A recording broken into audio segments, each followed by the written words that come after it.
गुलमर्ग के एक होटल में मुंबई से ताल्लुक़ रखने वाले 64 साला एक सैयाह की हरकत क़ल्ब बंद होने से मौत हो गई।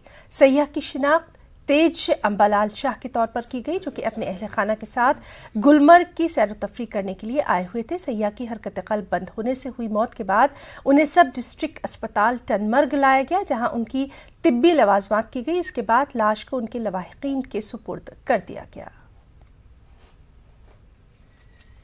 जो मुंबई से टूरिस्ट आए थे, ये अपनी फैमिलीज के साथ आए थे। ये एक बहुत बड़ा ग्रुप है। इनमें से एक की तबीयत नासाज हुई थी, उनको गुलमर्ग पेश में लिया गया था।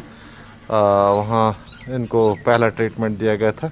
ECG करके ये पता चला था कि इसका हार्ट अटैक हुआ था, मैसिव हार्ट अटैक। 60 साल के थे। इनकी प्रीवियस हिस्ट्री भी थी कि इनका पहले भी स्टेंटिंग हो चुका था, जिसको आम लैंग्वेज में स्टेंटिंग कहते हैं। तो दूसरा इसको आया है वहीं गुलमर्ग में, शायद सर्दी की वजह। महकमे रेलवे की